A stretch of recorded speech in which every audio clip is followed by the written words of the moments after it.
আপনারা দেখছেন একুশে টেলিভিশন।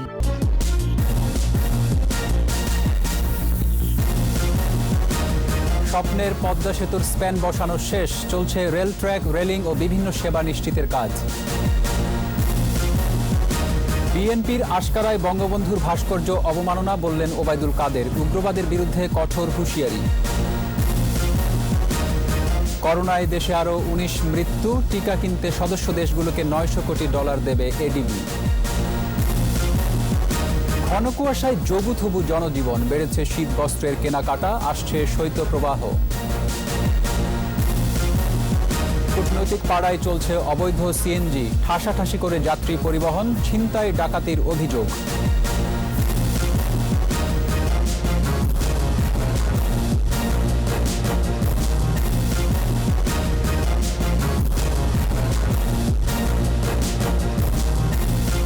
শুনছিলেন ফার্স্ট সিকিউরিটি ইসলামী ব্যাংক লিমিটেড সংবাদ শিরোনাম। আমন্ত্রণ জানাচ্ছি রাত 11টার 21 সংবাদে, সাথে আছি রক্তিম ত্রিপুরা। দর্শক, একুশে টেলিভিশনের সংবাদ একই সাথে সরাসরি দেখতে পাবেন আমাদের ফেসবুক পেজ www.facebook.com/2124 অনলাইন। এছাড়া সংবাদে আরও থাকছে টাইম ম্যাগাজিনের বর্ষসেরা ব্যক্তিত্ব জো বাইডেন ও কমলা হ্যারিস।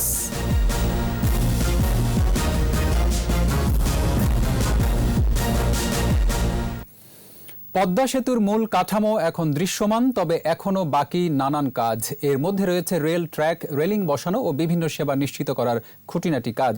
সেতু চালু করতে হলে এগুলোর গুরুত্ব রয়েছে অনেক। কর্মকর্তারা বলছেন 2022 সালের কোনো এক জাতীয় দিবসে জনসাধারণের জন্য খুলবে স্বপ্নের সেতু। রিপোর্ট করেছেন মোহাম্মদ নুরুন্নবী, ছবি তুলেছেন ইয়াকুব লিটন।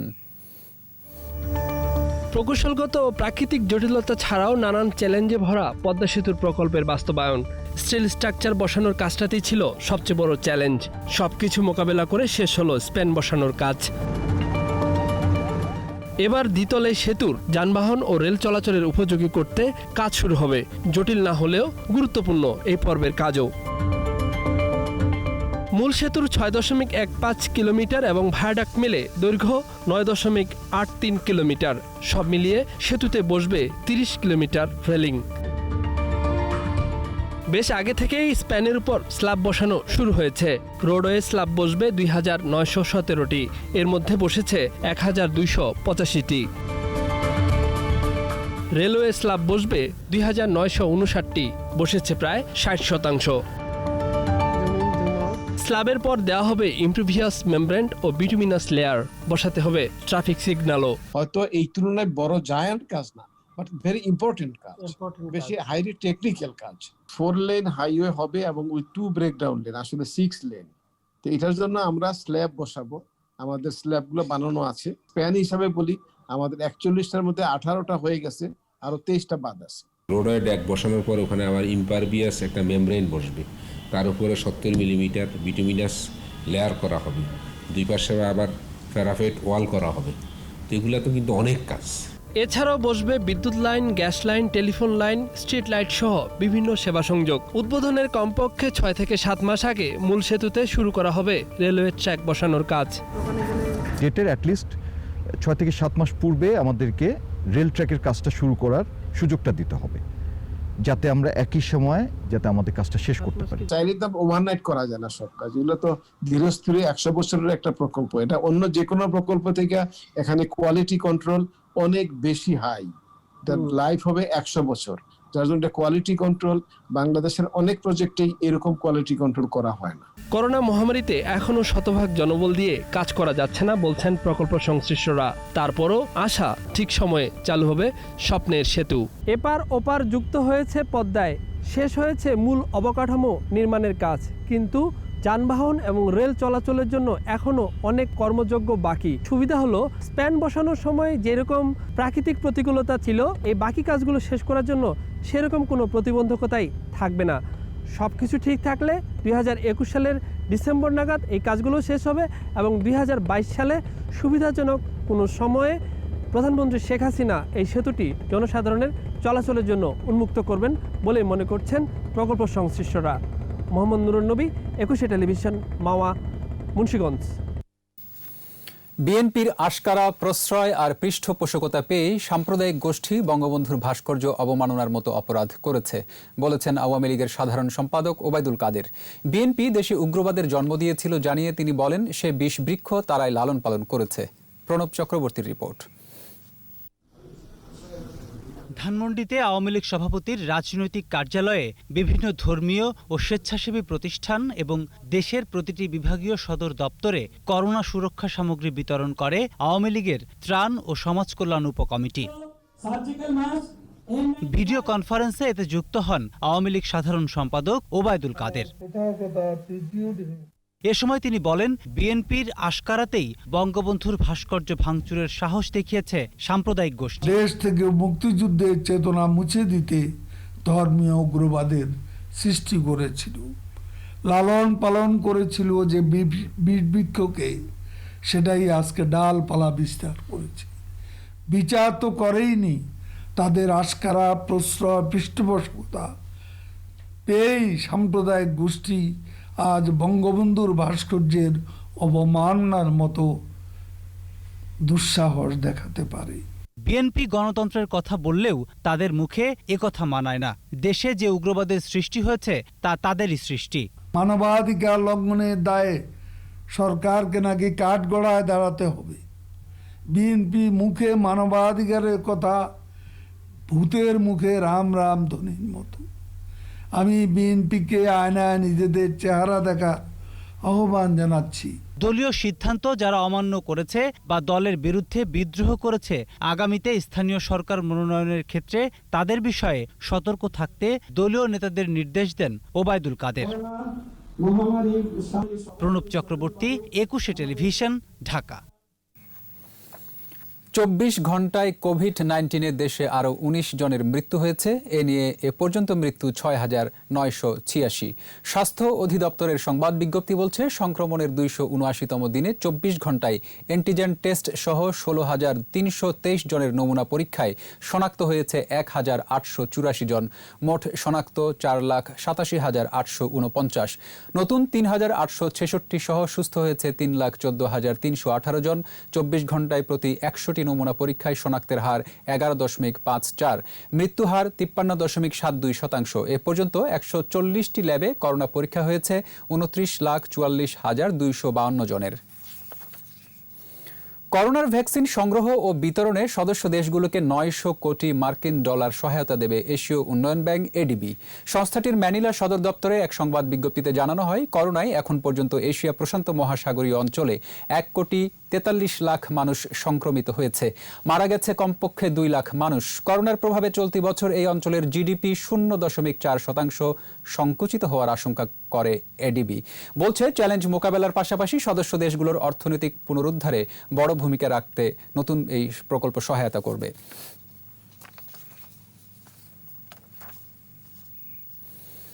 করোনার সংক্রমণের ঝুঁকি বাড়লেও স্বাস্থ্যবিধি মানছে না রাজধানীবাসী। রোগতত্ত্ববিদ ও স্বাস্থ্য বিশেষজ্ঞদের পরামর্শ উপেক্ষা করে চলছে বাজারঘাট ও গণপরিবহন।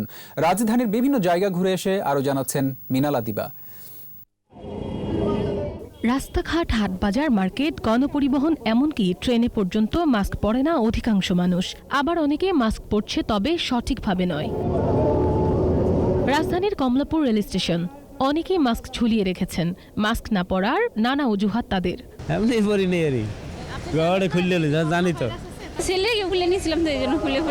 কথা বলতে বলতে আসছি, এর জন্য এটা করে রাখছি। কিছু মানুষ মাস্ক পরেছেন, তবে দূরত্ববিধি মানছে না কেউ।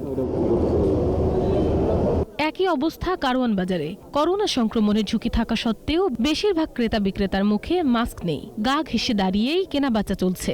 মাছগুলোর কথা হলে কাস্টমার শুনে না, বুঝছেন? আরে বুঝে না, তাহলে মাছ পকেটে রেখে দিছি, আবার সময় আবার ব্যবহার করি। আর বাসা থেকে আছি তো, আবার স্যার আছে আর খেয়াল আছে না, মাস্ক আছে কেবল এই চা খেয়ে আসলাম তো। শীত বাড়ায় ফুটপাতে বেচা কিনা বেড়েছে।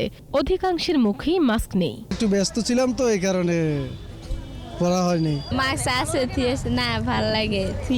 গণপরিবহনের অবস্থা একই, মাস্ক না পরার নানা অজুহাত। আমি মাস্ক ছাড়া কখনো বের হই না।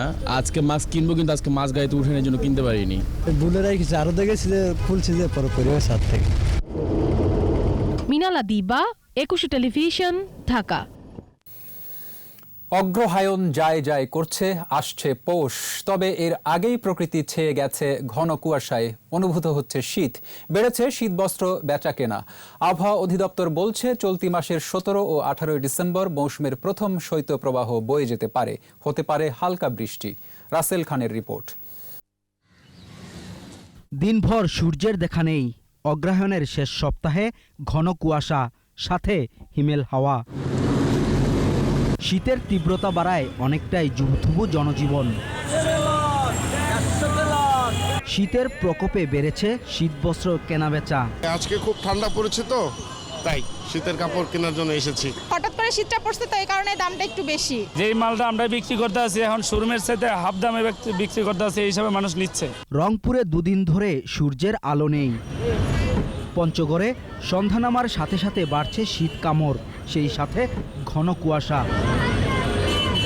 কুড়িগ্রামে গুড়ি গুড়ি বৃষ্টির মতো করে পড়ছে কুয়াশা। শিশু ও বৃদ্ধরা আক্রান্ত হচ্ছে শীতজনিত নানা রোগে। চলাফেরা মধ্যে সমস্যা হয় বয়স্ক লোকের। কুয়াশার জন্য আসা যায় না, দেখা যায় না। গৃহস্থর ঘরে কাজও নাই, আবার খেয়া ফেলাইছে।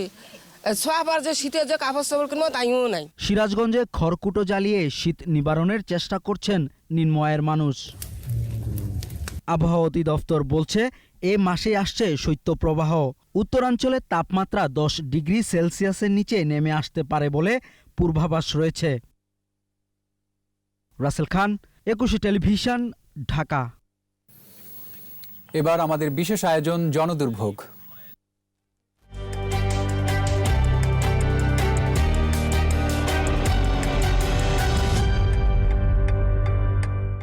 অনুমতি কিংবা কাগজপত্রের বালাই নেই, কূটনৈতিক অঞ্চল গলিয়ে তবু চলছে শত শত অবৈধ সিএনজি। ঠাসাঠাসি যাত্রীদের ভিড়ে ঘটছে ছিনতাই আর ডাকাতি। মাঠ পুলিশের চোখের সামনে এমন অপরাধ সংঘটিত হওয়ায় বিস্মিত পুলিশ কর্মকর্তারাও আশ্বাস দিলেন সিন্ডিকেটের শেকড় উপড়ে ফেলার। আরও জানাচ্ছেন অখিল পোদ্দার।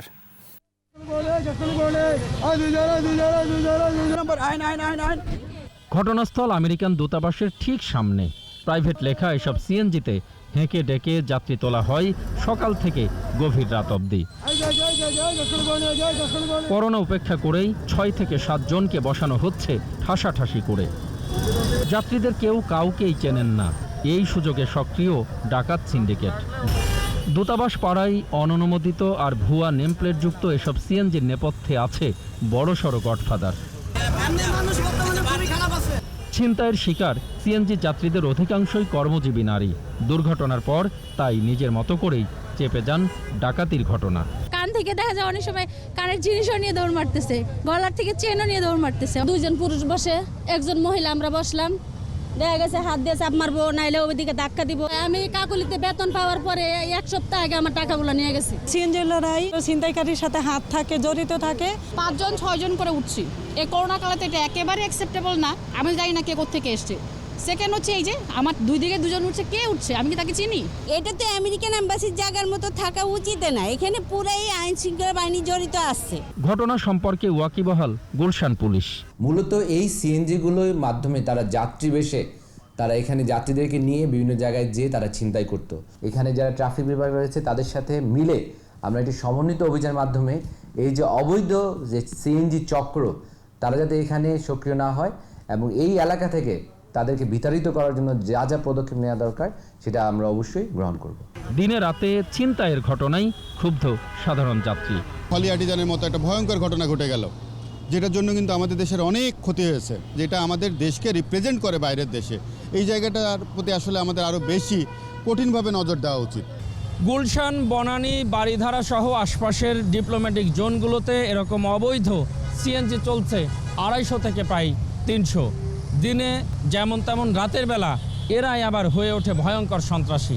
প্রিয় দর্শক, আপনার চারপাশে নানা সমস্যা আর ভোগান্তির চিত্র তুলে ধরবে 21 টেলিভিশন। এসব তথ্য জানাতে ফোন করুন।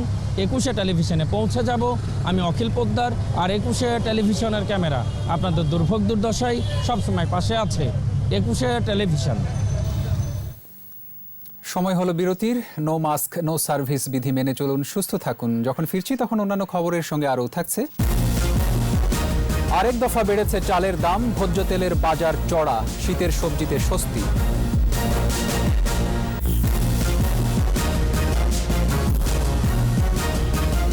আবারও আমন্ত্রণ রাত 11টার 21 সংবাদে। এক সপ্তাহের ব্যবধানে আবারও বেড়েছে চালের দাম। প্রকারভেদে প্রতি কেজি চালে বেড়েছে 5 থেকে 8 টাকা। বেড়েছে ভোজ্য তেলের দামও। প্রতি লিটার খোলা সয়াবিন তেল বিক্রি হচ্ছে 110 টাকা দরে। শীতের সরবরাহ পর্যাপ্ত থাকায় কমেছে প্রায় সব রকম সবজির দাম। মফিউর রহমানের রিপোর্ট। আবারও অস্থির চালের বাজার। গেল সপ্তাহের চেয়ে বেশি দামে বিক্রি হচ্ছে সব রকম চাল। নাজিরশাইল কেজিতে 8 টাকা বেড়ে বিক্রি হচ্ছে 62 টাকায়। মিনিকেটে বেড়েছে প্রতি কেজি 4 টাকা, বিক্রি হচ্ছে 60 টাকা দরে। দাম বেড়েছে আটাশ এবং কাটারি ভোগেরও। চালের দাম বৃদ্ধি নিয়ে মিশ্র প্রতিক্রিয়া ক্রেতা বিক্রেতাদের। এখন চালের সিজন হলে অগ্রণী সিজন, এই সিজন তো হলো আমন সিজন, এই সিজনে তো আর মিনিকেট আসে না, 28 আসে না। এই সপ্তাহে মিনিকেটের দামটা অনেকটা বেশি, ওরা মানে দিনে যেরকম মানে কাঁচা বাজার বাড়ে এরকম মানে চালের দামটা বাড়াইতেছে। 2650 টাকা করে আমি 2 বস্তা নিয়েছিলাম, এখন আজকে আপনাদের সামনে তো দেখলাম 3000 মানে 3100 টাকার কথা বলতেছে। বেড়েছে ভোজ্য তেলের দামও। প্রতি লিটার খোলা সয়াবিন তেল বিক্রি হচ্ছে 110 টাকা দরে, আর বোতলজাত ভোজ্য তেল বিক্রি হচ্ছে 110 থেকে 115 টাকায়। এছাড়া আগের দামে বিক্রি হচ্ছে ডাল, চিনি সহ অন্যান্য পণ্য। এক সপ্তাহ আগে যে দাম ছিল চিনি 65, এখনো খুচরা কেজি 65 বিক্রি করতেছি। সয়াবিন লিটারটা হচ্ছে আপনার 110 টাকা লিটার, আর আপনার সুপারটা হচ্ছে 95 টাকা লিটার, আর খোলাটা হচ্ছে 105 থেকে 108 টাকা লিটার। খাল, বিল, নদী নালার মাছ শোভা পাচ্ছে দোকানির ডালায়। রুই কাতল ছাড়াও আছে বেলে, পোয়া, বাছা, ফলি, ট্যাংরা, মলা, ঢেলা, কাজলি, বাতাসা, পাবদা, বোয়াল, আইড় সহ নানা জাতের মাছ। বিক্রেতারা বলছেন মাছ পর্যাপ্ত থাকলেও ক্রেতা কম। বিলের মাছ হলো ফলি মাছ, কাইকা মাছ, চাপিলা মাছ। গত সপ্তাহে দাম একটু বাড়ছে, কিন্তু বাড়ছে আরও, তো কিন্তু বাজারে বাড়ে নাই, কাস্টমার নাই। শীতে সরবরাহ বেড়েছে সব রকম সবজির। পাওয়া যাচ্ছে টমেটো, গাজর, মটরশুঁটি, শিম, নতুন আলু, ফুলকপি, বাঁধাকপি, শালগম এবং পেঁয়াজ পাতা। বেশিরভাগ সবজির দাম কমলেও এখনও দাম বেশি মটরশুঁটি, টমেটো, গাজরের। বিক্রেতারা সবজির দাম স্বাভাবিক বললেও ক্রেতারা বলছেন দাম বেশি।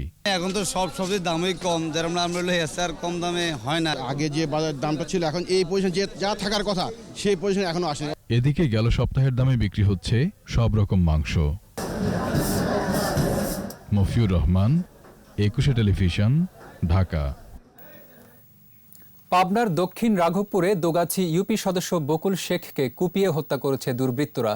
পুলিশ ও প্রত্যক্ষদর্শীরা জানান, শহরের অনন্ত মোড়ের সিএনজি অটোরিকশা ও ব্যাটারি চালিত অটো বাইকের চাঁদা নিয়ে জামায়াত বিএনপি সমর্থিত মোখলেস আলী গ্রুপের সাথে বকুল শেখের বিরোধ ছিল। সন্ধ্যায় বকুলকে গুলি করে ও কুপিয়ে পালিয়ে যায় মোখলেস আলীর লোকজন। স্থানীয়রা তাকে হাসপাতালে নিলে চিকিৎসক বকুলকে মৃত ঘোষণা করেন।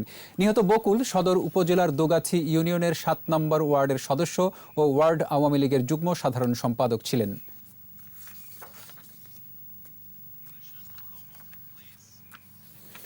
হবিগঞ্জের লাখাইয়ে খাস জমি দখল নিয়ে দুই পক্ষের সংঘর্ষে মহিলা ও শিশুসহ অন্তত 40 জন আহত হয়েছে। বেলা 12টার দিকে উপজেলার ভরপূর্ণি গ্রামে এ সংঘর্ষের ঘটনা ঘটে। গুরুতর আহত 20 জনকে সদর আধুনিক হাসপাতালে ভর্তি করা হয়। পুলিশ ও এলাকাবাসী জানায়, ভরপূর্ণি গ্রামের আজিজ মিয়া এবং আকরাম আলীর মধ্যে খাস জমির দখল নিয়ে দীর্ঘদিন ধরে বিরোধ চলে আসছে। এর জের ধরে দেশীয় অস্ত্রশস্ত্র নিয়ে উভয় পক্ষের লোকজন ধাওয়া পাল্টা ধাওয়া হয়। এক পর্যায়ে তা সংঘর্ষে রূপ নেয়।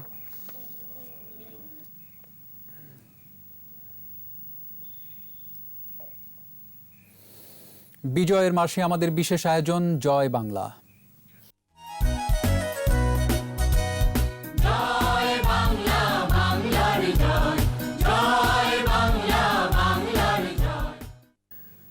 পাকিস্তানি বাহিনীর বর্বরতার বিরুদ্ধে বাঙালি যখন রুখে দাঁড়ায়, তখন বন্ধু হয়ে হাত বাড়িয়ে দেয় ভারত।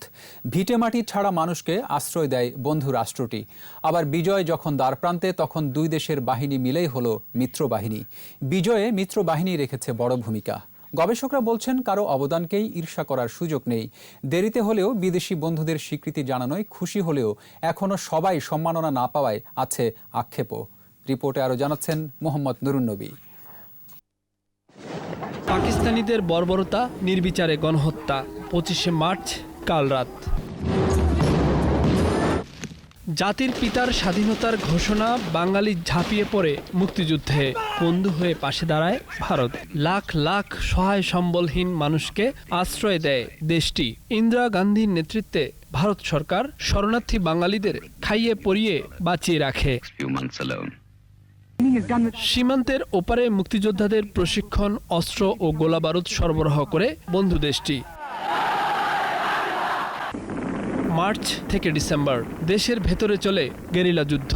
সময় গড়ানোর সাথে সাথে আক্রমণের ধার বাড়ে মুক্তিযোদ্ধাদের। বর্ষায় যখন নদ নদী টইটুম্বুর, তখন পাকিস্তানিদের নাস্তানুবুদ করে ছাড়ে মুক্তিবাহিনী। এই সময়ের মধ্যে বাঙালির পক্ষে বিশ্ব জনমত। যুদ্ধের প্রস্তুতি নিয়ে রেখেছিল ভারতীয় সেনাবাহিনী। ৩রা ডিসেম্বর অমৃতসর, পাঠানকোট, শ্রীনগর সহ ভারতের ১১টি বিমান ঘাঁটিতে বিমান হামলা চালায় পাকিস্তান। পাল্টা সেনা অভিযানের ঘোষণা দেন Indira Gandhi. It is a time for alertness, not only of our defense forces, but of all our people.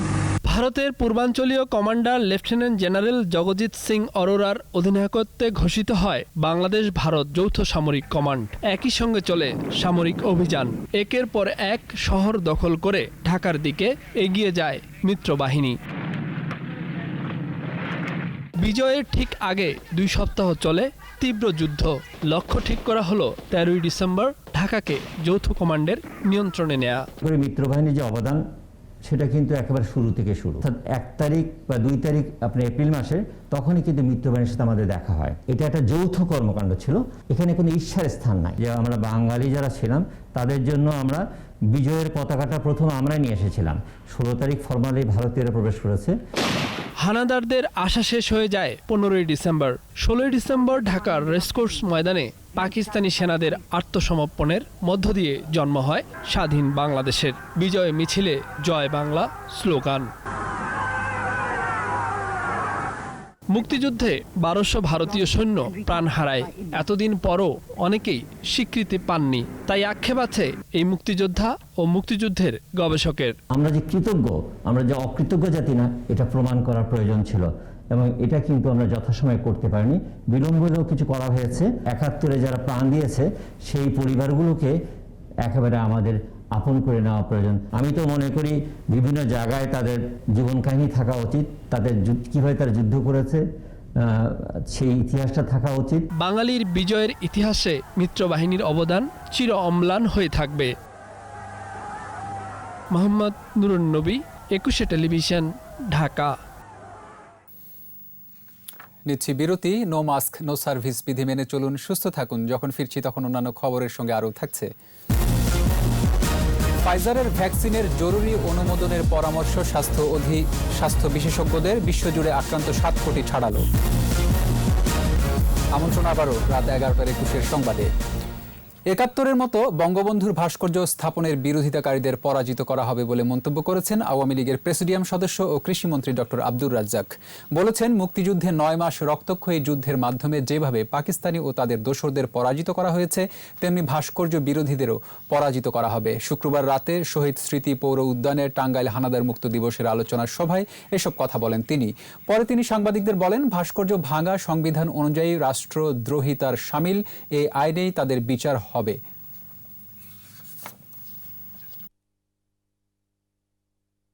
দেশ পরিচালনার জন্য সংবিধান, কনস্টিটিউশন, সেই সংবিধানে সুস্পষ্টভাবে বলা আছে রাষ্ট্রদ্রোহিতা কি।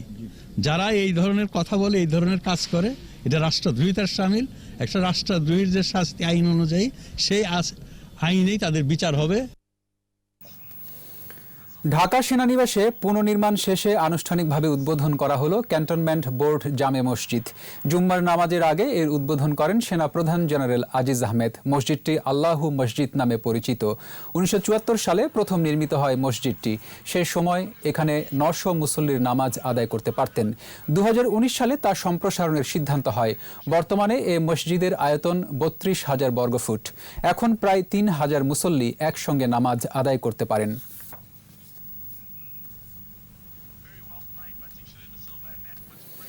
এবার সোশ্যাল ইসলামী ব্যাংক লিমিটেড বাণিজ্য সংবাদ।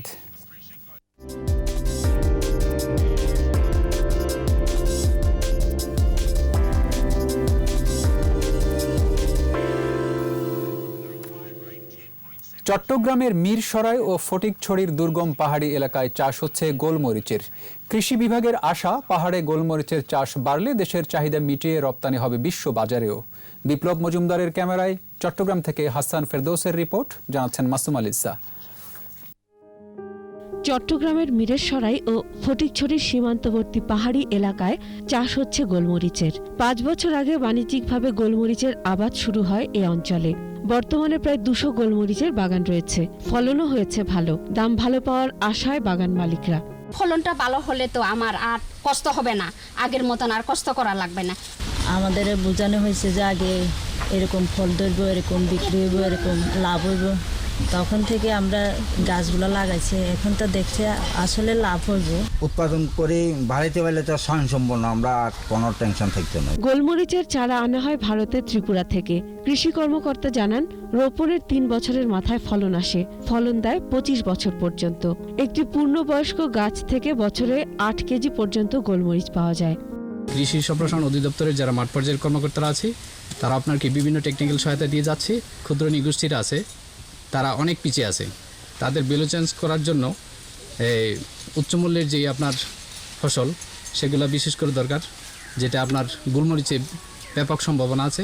এই মশলার চাষে চাষিদের উৎসাহ ও অর্থ সহায়তা করছে PKSF এবং বেসরকারি উন্নয়ন সংস্থা অপকা।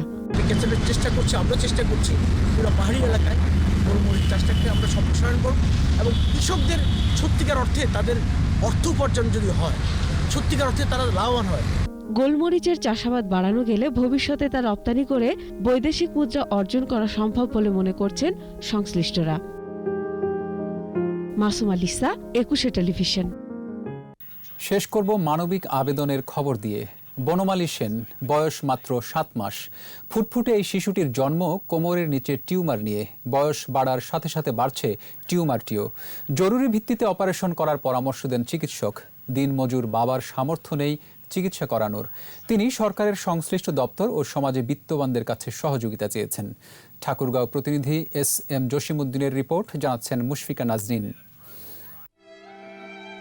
হামাগুড়ি দিতে চায় ছোট্ট বনমালী, পারে না। ওর চেয়ে যেন ওর টিউমারের ওজন বেশি। 7 মাস বয়সী বনমালী জন্মের সময় কোমরের নিচে ছোট্ট একটি টিউমার নিয়ে জন্ম নেয়। বয়স বাড়ার সাথে সাথে সেটিও বড় হয়ে উঠছে। ফলে সোজা হয়ে ঘুমাতে পারে না। ঘুমোতে হয় বুকে ভর দিয়ে। ব্যথায় কান্নাকাটি করলে দিশেহারা হন মা। এখন আবার চিকিৎসা করার জন্য কিছু আর কি সহযোগিতা চাচ্ছি। চিকিৎসক জানান, শিশুটির কষ্ট কমাতে ঢাকায় নিয়ে দ্রুত অপারেশন জরুরি। ব্যয় হতে পারে 2 লাখ টাকার মতো। উন্নত জায়গায় গিয়ে এটা চেষ্টা করলে আশা করি ভালো হয়ে যাবে। দিনমজুর বাবা চিকিৎসার জন্য এত টাকা কোথায় পাবেন, সেই চিন্তাতেই দিন কাটছে তার। এত টাকা তো আমাদের কাছে নাই, আমরা কিভাবে ঢাকা নিয়ে যাব কিংবা ইন্ডিয়া নিয়ে যাব। খুব আনন্দে ছিলাম বাচ্চাটা নিয়ে।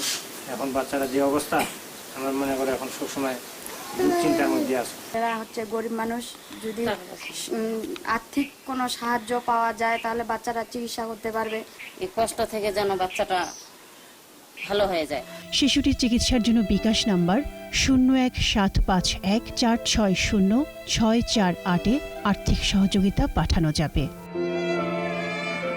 মুশফিকা নাজনীন, 21 টেলিভিশন। আর এরই সাথে শেষ করছি রাত 11টার 21 সংবাদ। যাবার আগে ফার্স্ট সিকিউরিটি ইসলামী ব্যাংক লিমিটেড সংবাদ শিরোনামগুলো আরও একবার। স্বপ্নের পদ্মা সেতুর স্প্যান বসানো শেষ, চলছে রেল ট্র্যাক, রেলিং ও বিভিন্ন সেবা নিশ্চিতের কাজ।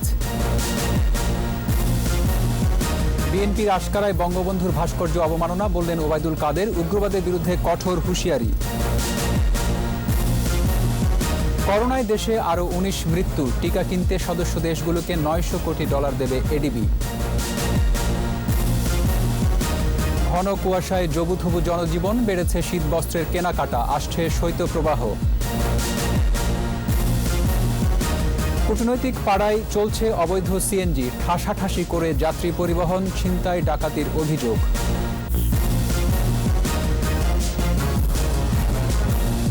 সর্বশেষ খবর জানতে ডায়াল করুন 2021 নম্বরে, আর ভিজিট করুন 21-tv.com ওয়েবসাইটে। এছাড়া ফেসবুকে লগ ইন করতে পারেন facebook.com/2124 অনলাইনে।